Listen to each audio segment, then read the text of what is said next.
What's good, everyone? I am just testing right now my new setup for streaming. So if you're watching this, I'm just testing everything, making sure that I can go live on Twitch and YouTube at the same time, and that the audio works. I'm going to be doing some track breakdowns of all of the new records that are coming out next month, May 16th, and I want to make sure that all the audio is working. So with this new computer and everything, so I'm just gonna play some stuff.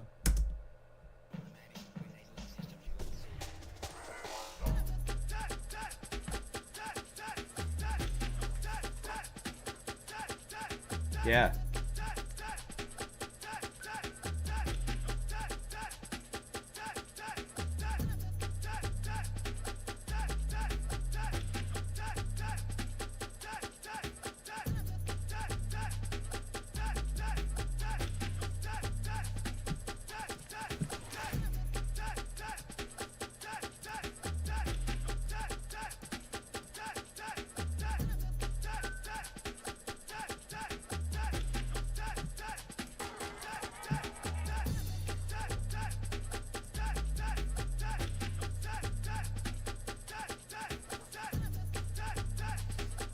I'm gonna talk a little bit,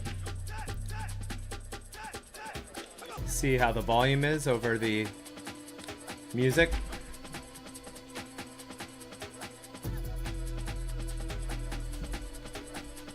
Again, if you're watching this right now, I'm just testing this new setup for streaming.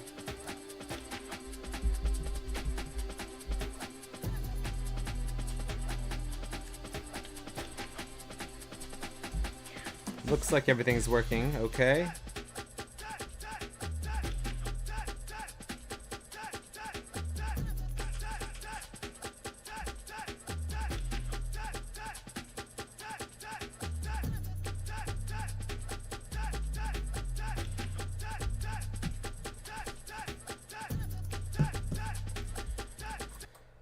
Just try solving something, I don't know.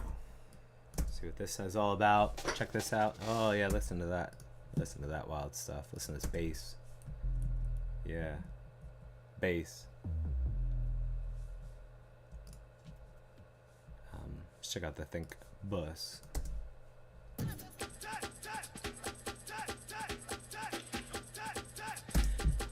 It looks like there's a couple people listening in right now. I am literally just testing this new stream, so I appreciate you for jumping in. But I'm gonna, hopefully starting next week, stream breakdowns of every new record that's gonna be on the next record that's coming out next month. So hey Dale, what's up? Thanks for saying for jumping in here. But I wanted to make it live so that I could really look at what's going on. I got a new computer and I haven't streamed in years, so I'm just trying to make sure that everything's up and running. I'm trying to do Twitch and YouTube at the same time too, and see how it goes with this new setup. So, but yeah, I'm gonna be doing. Yeah, good. Thanks, Dale. I appreciate it. You're like my guinea pig here. I have my phone and an iPad here checking to make sure everything works all right. So I'm going to just play the record again and just play a few things and make sure everything's sounding cool.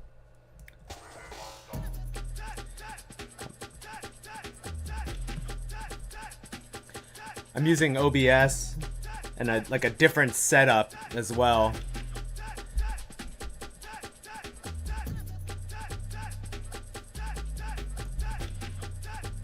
So this is the track Cannons, which is the song that if you pre-order the record now, you get automatically on the Android's Dungeon Bandcamp. So this is the one I'm going to do first. So I'm planning to do it next Friday, I think, where I break down the entire project and all the synths and everything else I got going on here. So yeah, should be fun. Just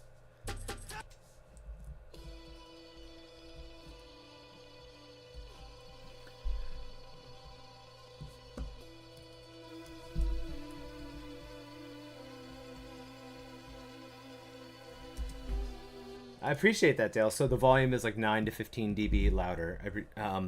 Yeah, I'm not. That's what I'm trying to figure out. That's the kind of stuff that I want to see what it sounds like. Um, Relatively, how does it sound? I appreciate you helping me out here.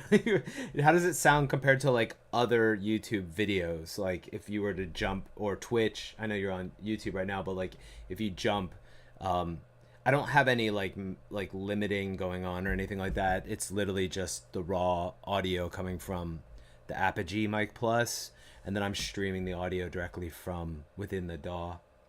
So it'd be good to know. I appreciate your help here. What it sounds like comparatively. Maybe I should go for the vocal, put the mic down a little bit, or put the music up.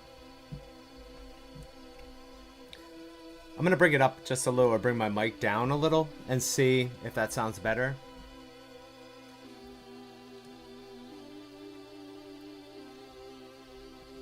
I was gonna just like listen to these after the fact and see if it sounded good. Music up a little bit? Cool, I appreciate that. I'm gonna leave the mic up then, and I'll push the music up. Cool. I just didn't want it. I wanted to be able to talk over things and not have it be weird. I just go in here and do it here.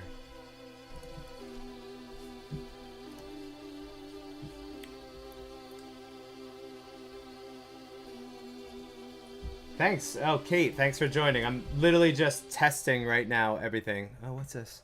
Oh, it didn't like this. Oh, because Sound ID is running in the background. It probably didn't like that.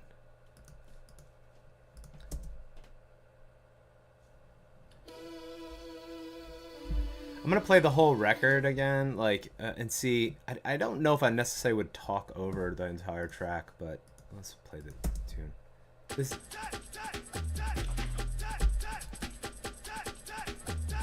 So this is the whole tune playing, and me trying to talk over it.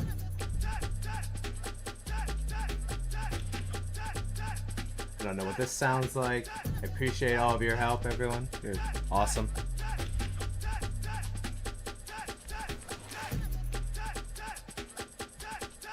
So yeah, I'm just talking a little bit. Just saying hi. That's the tune, right? This is some sound effects, some weird stuff, transitional stuff.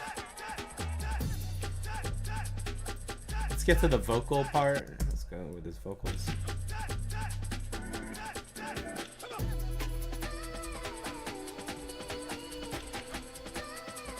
You can see I wrote some automation in on the region to push those vocals out a little bit.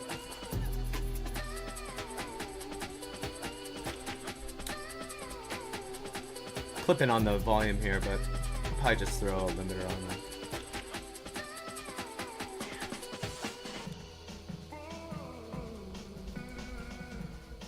You guys are getting a little sneak peek of the stream. I appreciate your assistance with the volume and sound. So this is with the volume up. It's clipping a little bit, but it's not going to do anything. Could probably push the volume up a little bit on the screen capture then. I'll figure out how to do that offline. Looking at my OBS right now.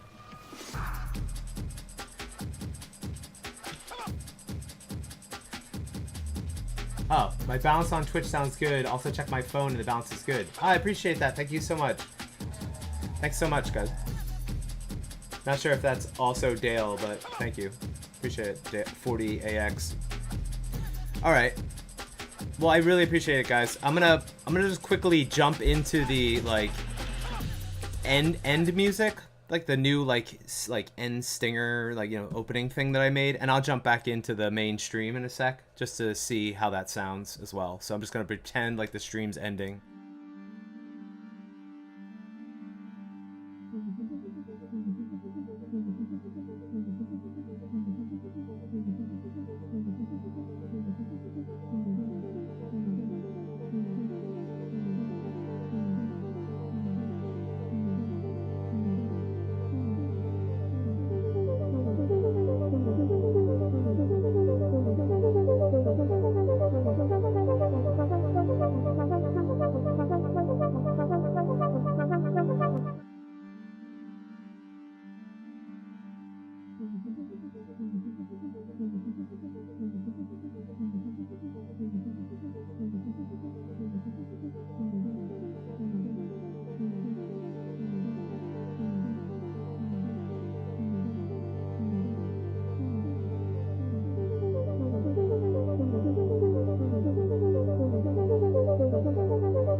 Cool, thanks. Yeah, I switched to like the two. I have like a stream end and stream starting soon, just like screens I made.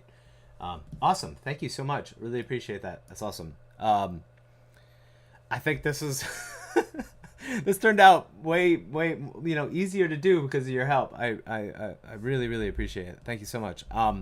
So I'm going to like again. I'm gonna do every record like I did when the Pulsar 2020 Hertz album came out or EP came out. I'm gonna set up live streams to go through all the tracks for anyone who wants to nerd out about the production. And I'm gonna start doing these next Friday, I think. So hopefully you join us. I'm gonna try to update the Twitch. I love Twitch and I love YouTube and I love watching people do things. I just don't really do it myself very much. I'm just so busy with things that I'm just like and then I got a new computer and trying to like get it so it would be like set up the same way as before. I was just like, yeah, I didn't like what I did before, so I just built all new things for it. So I'm gonna try and do it more often. I think it's fun. I like this kind of stuff. I'm a big audio nerd, so like when people are like, "Oh, this is what I did to build this production," I get a kick out of that stuff, and I know that some people might enjoy it as well. So I'm gonna try to start doing this more often. You said you remember the time I was on Marion Hobbs. Oh, which one was it? The one where we built the song live on air, or was it the Generation Bass thing that you're talking about? The Generation Bass thing was like the first big thing I did with her, and it was like with Joker and like who else was on that? A bunch of it was like a big concert basically on air. The live building thing, yeah, that was fun. You know what? There's only like a really bad version of that online now. I wish like there was a good version of the video up on YouTube. They like pulled it down, but there's only like a pretty junky version. I should probably upload a good version at some point in time again.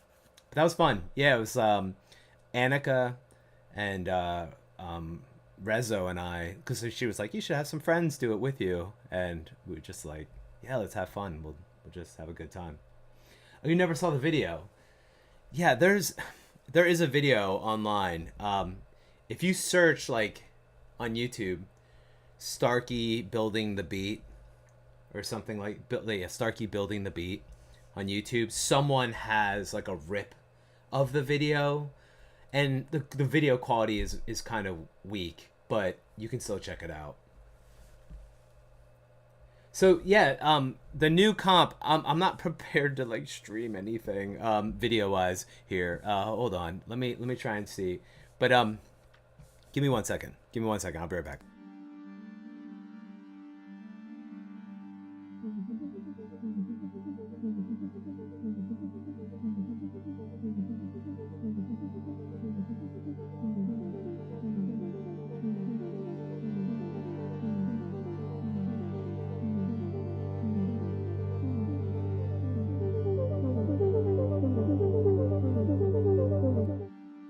All right, I'm back. So my desktop is a mess. Like I wasn't prepared to like make things look nice. So this is the record that's coming out next month, and the pre-orders just went up. It's on Android's Dungeon, and it's called Vacuum State. And yeah, I mean it's a really cool record in my opinion. It's something I've been working on for a while. Well, it looks like you can now get 2 songs if you pre-order it, which is this is like a trappy record called Martian Code. And then we got a bunch of really cool artists to do remixes. So CSRV from Brazil and Sectra and Gast also did remixes, and their family in the Android's Dungeon group. And we pressed vinyl as well, and this is the record. That's the front, and this is the back. And I've got them. I got one right here. So here it is. I'm not set up to like change my screen or anything like that, but here's the record. It sounds awesome. It's very cool looking. The sleeves are really cool too. The stickers are cool. You guys see? Hopefully that looks cool. And then the back is just like the back of the head of the character. And yeah, so the record is like the digital is officially out May 16th. But they're gonna start shipping them, the vinyl, out next week. So if you pre-order it, you'll be able to possibly get it next week. And also, I'll try and let's go. So if you go, again, guys, I'm not prepared to do this at all. Luckily, I'm like logged into my Instagram here, but they decided I signed one of the test presses as well. So if you pre-order the record now, you get in, basically in a raffle to get the test press that's signed as well. So that's it. That should be the vid. Yeah, the cover art is killer. We are super happy with it. This is fun. I'm actually like streaming and talking to you guys. So this is a lot of fun. But the cover art was done by Uno Graphics, and like he's one of the first people here. His stuff is amazing. Like really really cool. I'm a big fan of his style and design, just aesthetic in general. If you scroll through his Instagram, you'll see a lot of logos and things that he's designed that are really cool. And yeah, so we just approached him and said, hey, are you interested in working on this record? And that's what we did. So it basically, he did like a bunch of graphics and video stuff. We created some Spotify canvases for it, and yeah, it looks really cool. I like it. I like the aesthetic of it in general. Dale asked, did you engineer and mix all of it at home? Yeah, so I mixed the entire project, the entire like thing, and mastered it here in my studio. But I also did Atmos mixes of the entire project, including the remixes. So if you are on Apple Music or Tidal or any place where you can get Atmos, that will play. If you have Atmos enabled devices, so like headphones, or if you're you have an Atmos stereo setup. And I did that at the college. So I don't know, some people may know this. I run the music department at the Community College of Philadelphia, as well as doing all this fun music stuff. And we have a record label, Spring Garden Records. This is our studio.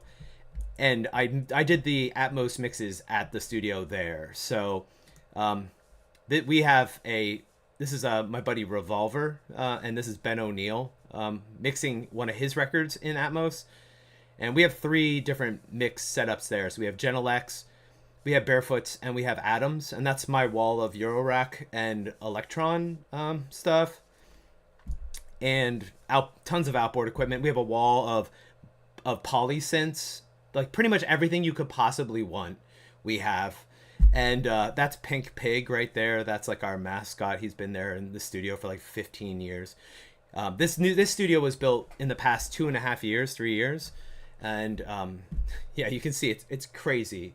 So we mixed the Atmos there, but everything else I did at my place. I still trust my ears in this studio way more than I do there. But so I have to order the vinyl, and I don't have 1200s anymore. I appreciate we did it because we just wanted to do it. We like vinyl, we like records, and we just wanted to have the ability to like have it available. So anyone who wants to pick it up, it's like a love letter to us, like just liking holding things in our hands. You know what I mean? I still I miss going to record stores. I'm old, guys. Like I miss going to record stores and like grabbing something off the shelf, and like that experience of like, it used to be every Tuesday you would go to the records store, and you'd like go through and you'd see a cover and you'd be like, oh, what's this? And then you'd flip it over and you'd see what label it was on, and you'd be like, oh, I want to check that out. Like like you would buy things spontaneously. Now I guess we just like listen on Spotify or Apple Music or whatever, but it's a different experience. Like you were investing your own cash buying something, sometimes on a whim, sometimes it was like, oh, I heard about this, or I heard this was coming out. I really miss that. So that's kind of like why we press vinyl. We're not like trying to, become millionaires or anything like that. It's just, if you want to collect records and you like listening to records, it sounds good. It does really sound good. You're in Philly. I live 30 minutes away in Morristown. Okay, yeah, Dale. So technically, I'm in Abington, like personally, but I pretty much rep Philly. But I work downtown at 17th and Spring Garden Street. So yeah. So as you're seeing on the screen right now, I own Philly. I don't know about that. The studio looks great. Yeah. This studio is awesome. It's really cool. And if you've not checked out Spring Garden Records stuff, you guys should. This is the live room. So this is 16th Street. So you can actually see that window here. That's CBS. That's like the CBS WB building. I guess WB doesn't really exist anymore, but yeah, it's the CBS building. We have tons of awesome drums, guitars, basses, amps. We have a mix position. We have these curtains that you can change the reflectivity of the space. So the control room is really well designed. And then the live room, I'm sorry, the live room is really well designed. The control room is very great sounding as well. This is me with Patti LaBelle last year. Patti LaBelle and Ledisi came through and recorded some stuff last summer. It was really fun. Got to engineer for them. This is me recording the Fairmount String Quartet in the room. So yeah, if you haven't checked out the Spring Garden Records stuff, we have some really cool stuff going on. We have lots of cool events. If you're in Philly, you should definitely check out some of the events we have going on. We have like great people coming through. Ben O'Neill was our artist in residence last year. He plays guitar for John Legend and a bunch of other people. This year, our artist in residence is Christopher Michael Stevens. And funny enough, he plays trumpet for John Legend, but he also plays trumpet for a lot of other people. So we had just had an event the other day, which was really cool.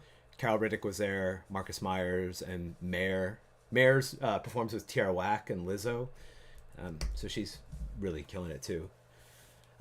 Hey Vito, welcome. I had absolutely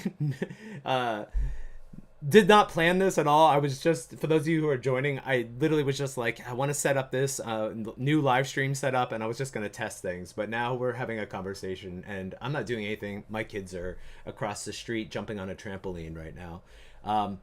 You're still a big, Rivers Box said, I'm still a big fan of your Irish track from the Adult Swim Unclassified album.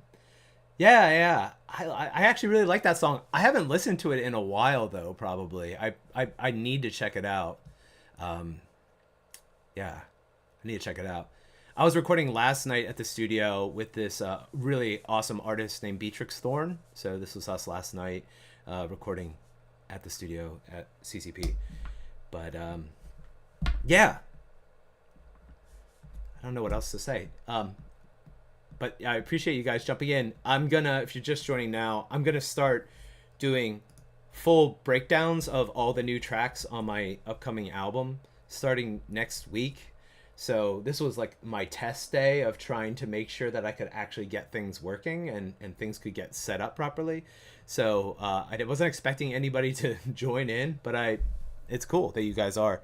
I was saying I'm a big fan of Twitch and YouTube and all that stuff. I always have them on. I always have Twitch on when I'm in the studio. Usually that and soccer. And when soccer's not on, it's Twitch. But yeah, I like video games a lot too. So I figured, I'm just gonna get back into trying to do this more regularly. And I like nerding out on music stuff and synths and production techniques. And why not do it? Just share what I'm doing. So. And then we got into conversations about other things. I'd like mix professionally, and maybe spring is the spot. Would I have to find my own engineer? Dale, what you could do is you could, if you have a project, I could tell you right now we're still in the process of trying to open up the studio to the public. We've had a couple things go on there, but it's been the bureaucracy around colleges and how they go about doing things. As you probably know, sometimes things are really slow. So that's one thing we're still working out. Not to say we haven't done that, but if you're interested in at all just talking about a project or something like that, you can just reach out to me directly if you want. I'll just give you the spring, so it's just send it there, and you can hit me up and talk about whatever it is you want to talk about. I think I'm gonna end this, guys. I appreciate your help. I'm gonna listen back to these these streams, but if you guys are saying it's sounding good, that makes me very happy. I'm not the best when it comes to this OBS stuff, and just I got a new computer and nothing from the old machine transferred over, and I decided I was gonna just start fresh, and like set up a new stream setup with like some videos, like starting, ending stuff. So yeah. All right, well, thank you. I hope you guys have a good weekend, and hit up the Instagram or the X or whatever. I'll be posting hopefully like a schedule, at least like the first one, if you want to join in for the track breakdown and ask any questions. I'll be doing that next Friday at 2:00. So that's the plan. 2 p.m. Eastern. Yeah, it was nice. Glad you were able to jump in, Riversbox. Thanks. My daughter streams for a living on all the platforms, so she could potentially help. Dale, is she streaming is she streaming video games and stuff, or just a lot of different kinds of content? Thanks, Kate. Appreciate it.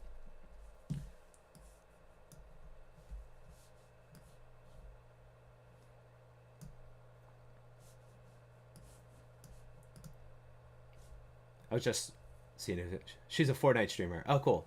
I love Fortnite. I got into it only a couple of years ago. I actually stopped playing video games for a long time, and then I honestly got back into it by playing on my iPad, like FIFA on my iPad. I was like, oh, this is kind of cool. It's kind of fun. I know it's nothing like, playing on PlayStation or Xbox or whatever, but that got me back into, all right, I have my iPad, I can play some soccer. And then after that, Stadia came out, which was like Google's streaming thing, which is dead now. Well, some people knew about it, others were like, what are you talking about? But it was basically you plug in a Google Chromecast into the back of your TV, and then you can just have a controller and play AAA games. And so I got Cyberpunk 2077 on that, and then the real FIFA, and that got me back into video games entirely. So that was 2019 or something. And now I have an Xbox and a PS5 and all that stuff. So I love playing games. I'm okay at Fortnite, though. I wouldn't stream myself playing. You're hooked on Ableton? Yeah, that's cool. I like Ableton. I mean, I have to teach it at the college. When I work on records, I open up Logic. I've been using it since 2001, really, when it was still eMagic Logic version 4 or 5, and I learned it while I was in London going to school, because at home it was Pro Tools, and it was Ableton version 1, Reason version 1. I was using this other thing called Sonic Foundry Acid, which I think became Sony Acid and then became something else. It's another platform bought it. It doesn't exist anymore, but it's turned into something else. But that's what I was using on a PC. And then I learned Logic while I was going to school in London, because that's what the studio used. And I was like, oh, this is really cool. I'm gonna use this. And again, Acid it was Ableton version 1, Reason version 1, and Logic. So all the records off Ephemeral Exhibits are Logic version 5, Reason 1, and Ableton 1 or 2, all rewired together.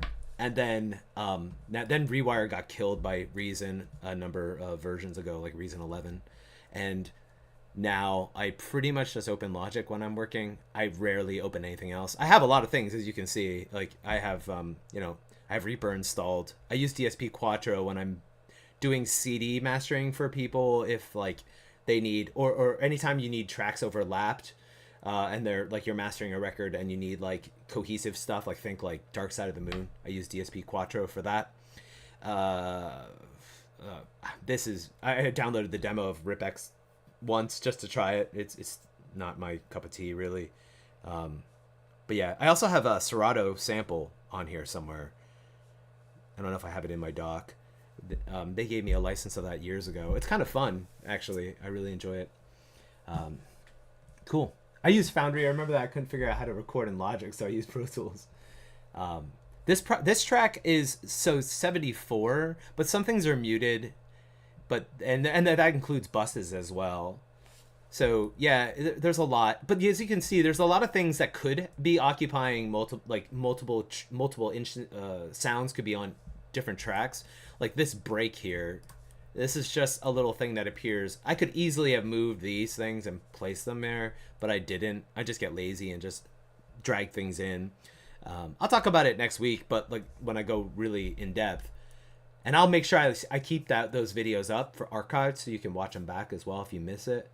But yeah, when I produce, I try to be really random with things. I don't like to think a lot about the things I'm doing.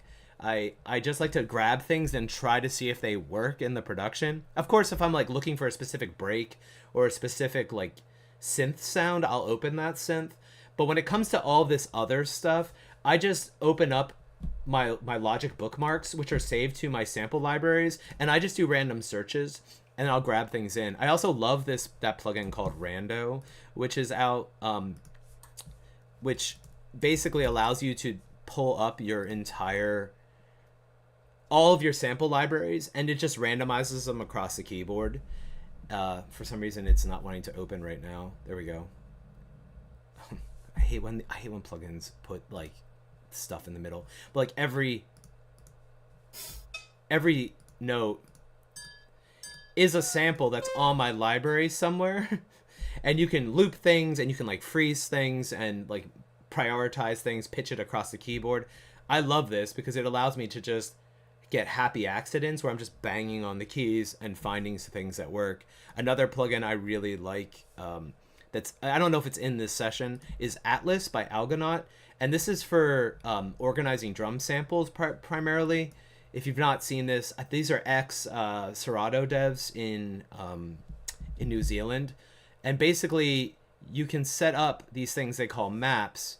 And if I just say, like, here's my everything collection, this is random samples from across all of my libraries. And anything that's, like, similar gets placed near each other. So, like, if I'm here in, like, Shakers or whatever,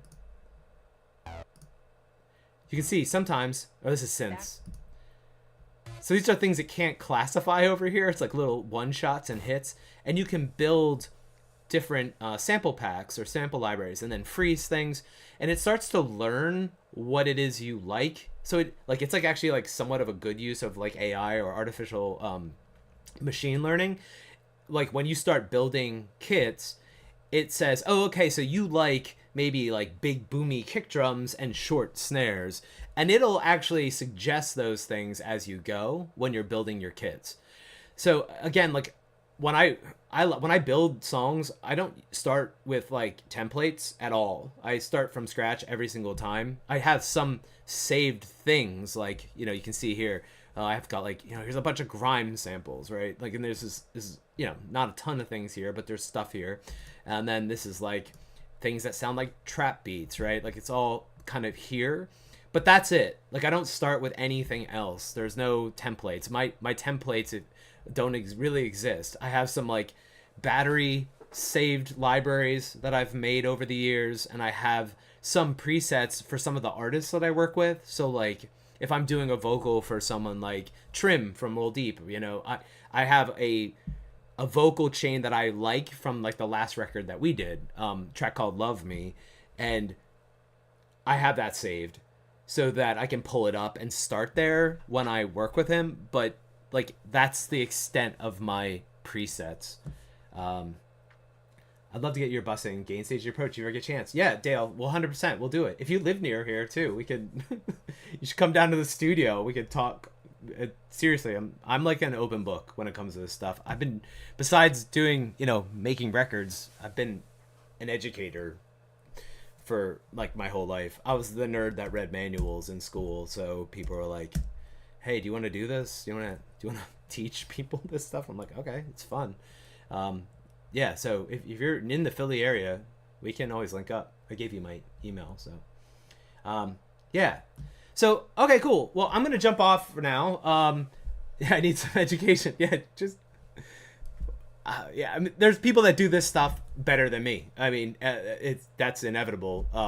I think you just have to have your own flair, your own style, and that's always been my thing. Like, for better or worse, I make records that I like and that I want to hear, and I have kind of have music ADD. Like some records are like club records, and some are like dubstep, and some are like just synth music. Some are modern classical. I have a whole modern classical project I'm working on with like I just recorded viola and cello the other day for it, and that's just me. I want to hear music that I like, and I want to make things that I know not other people are making or my own spin on it.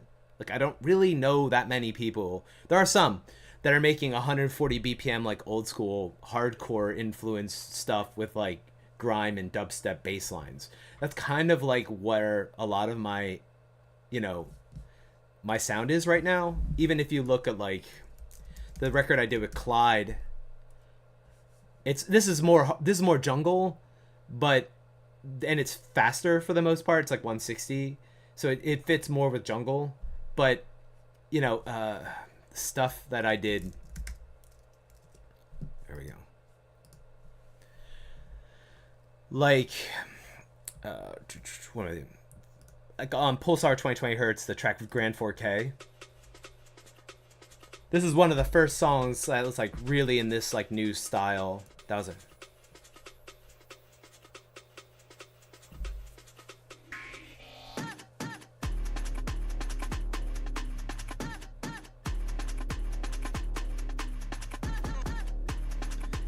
just like breaks and drums and just like cool vocal samples.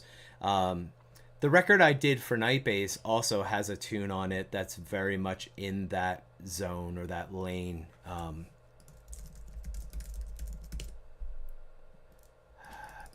It's called Voidlands. If you've not heard it, I don't know if I can. I'm not sure why it's not coming up.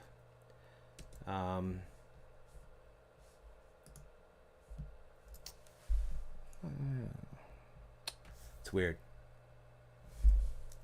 I'll put it up on YouTube or something. You guys are gonna see my YouTube algorithm. It's like just soccer and people talking about gear. Soccer games and gear. All right, here it is.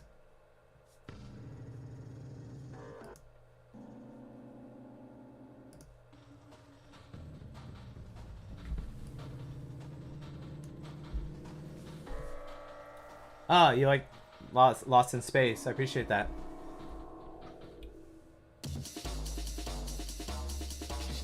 Again, this is like 140 BPM or 142 or 144. So it's like hardcore tempo, not jungle tempo. And it mixes with grime and dubstep, so...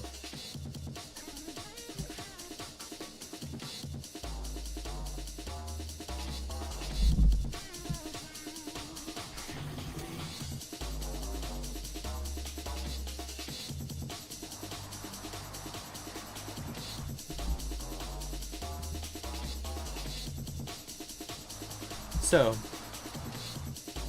this is good because I'll hear how loud this is. You're saying turn it up. I don't know if you just meant like, let's turn it up, or that's the loudest it is right now, so on this streaming. So I might have to like jack up some limiting on the actual production here. So, Roar joined in. I just want to say I've been a fan for over a decade. Weirdly got listening to you through your collab with Charlie XX and Lost in Space and Delta Intercalog. Oh, awesome. Thank you. Yeah, that was like, I don't know, was that 14 years ago now? Something like that. Tomorrow's actually the anniversary of Eardrums and Black Holes. It's the 15-year anniversary. I was going to post about it tomorrow. So yeah, Eardrums and Black Holes came out in 2010 on April 19th. So it's kind of funny. It sounds like low volume. All right, I'm gonna mess with that and try and jack up the volume a little bit or have more control over the volume of the screen capture, because that might be a problem. Yeah. Yeah, it's 15 years. We're all getting old. Um, I'm trying to catch up on questions, and then I'm gonna jump off after this in a sec because it's like 6 o'clock. My wife's probably like, "What have you been doing? You said you were just gonna test something." And do I make my bass sounds in Serum, Massive, or FM8? Um, I rarely use FM8 to be honest. I have used it. I force myself to use everything I have. For this record, this Cannons record, which I'm going to do the breakdown of next week, the bass, so I exported it out for audio in audio so that I had more control over it then. But the actual bass, funny enough, is created in Contact with this awesome synth called Bass Synth. If you've never used it, it's really, really, really good. And it's a sample based, obviously, synthesizer sampler, right? But it's 4 layers, and you can basically have 3 different envelopes, 4 LFOs, to create the bass patches. There's all sorts of tone and morphing controls, distortion. You can apply effects on each individual sound, obviously within Contact. And then I ran it through a few other things. I'm Basement, which is my second favorite plugin of all time. It's my favorite plugin of all time is the Inflator by Sonox. It's, I think, the best plugin for making things sound good, period. But Basement is my second favorite, other than Pro Q4. I mean, Pro Q4 is like amazing to use, but Basement is a secret weapon of controlling bass and making it sound big and full and rich. I only ever use the saturate mode, and my settings will obviously change depending on what the bass needs, but I use it on drums, sometimes on like kicks. I use it on bass sounds. I use it on bass guitar when I'm mixing a band project. I do a lot of like jazz mixing and rock mixing and stuff. I use that as well for bass, just to add a little bit of saturation, a little bit of distortion on the low end, which will add harmonic content, which makes the bass kind of push out a little bit more. But again, I tell people like who are in my classes, like, you know, if when this is on sale, you should 100% buy it. It's my favorite thing that does this. So that this record, literally the entire bass is coming from that one plugin, and it sounds like this. I can play it. So it's just kind of like an 808 boomy bass, and it sounds like this in context.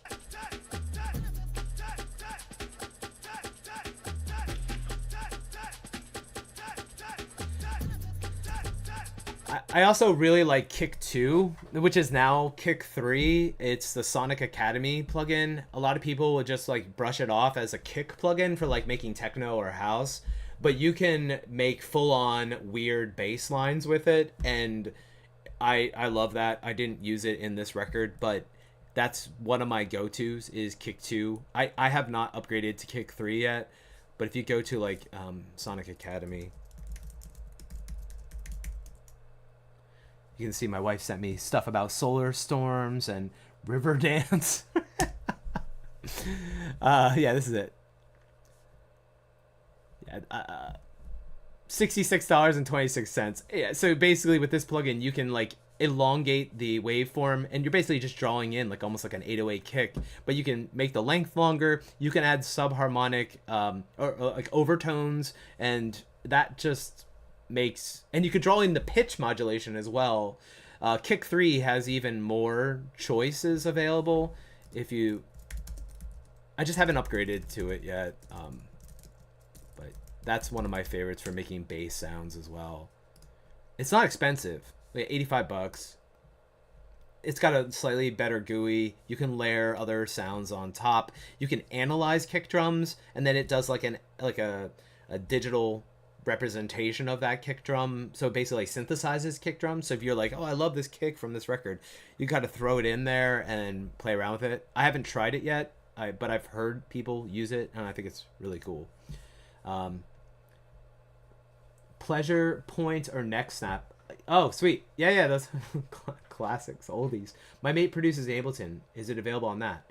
I'm not sure if you were talking about all these plugins are available in Ableton or Logic or anything like that. They're just VSTs or audio units plugins that you can install, and they all show up in your third-party list. So yeah, if you're using Serato, or the Serato sample DAW, or if you're using DSP Quattro or Reaper or any of these, they'll all work. Hey, here's Serato Studio. Yeah. Playbox is fantastic, Dale. Like, it's really, really fun. I just like it. Again, I like randomized stuff. I like random things. I like happy accidents when I'm producing. I like to like try something and have it do something that's like weird, and that's what Playbox is basically made for. So you'll see, it's one of the top things. The things I use a lot, I usually put up top, except for I don't know why Picked Nylon is there. It must have done an update. But I love landforms. I don't know why Action Strings is here. Something has happened to my order of things. But yeah, I use Spitfire solo strings when I'm doing some string stuff. I like raw strings, this bass synth, some of the other Spitfire stuff, the Una Corda piano, the Sonic Couture Ondis, Straylight, Farlight, some Sonic Couture, the Attic, which is like old synthesizers and stuff. So then it starts to get down into things I don't really use that much. Obviously, I'll pull like little things every once in a while from here. But yeah, I've got tons. There's a ton of stuff here. Things I don't ever use. Like I've never used some of these things. Thrill. It just makes like scream like like noises, and like screechy violin for horror movies. I've never used it. I don't think on a record. Extended piano is fun. That's an old library. But yeah, Playbox is up here at the top. Landforms is incredible too. If you've never checked out that, it's a really, really cool library of like acoustic instruments that are processed and run through tape and stuff. It's really good. Yeah, loading samples into Playbox is like really fun, and I like all the randomization stuff. Sounds like a kick is similar to Shaperbox. Yeah, that's I think a plugin that.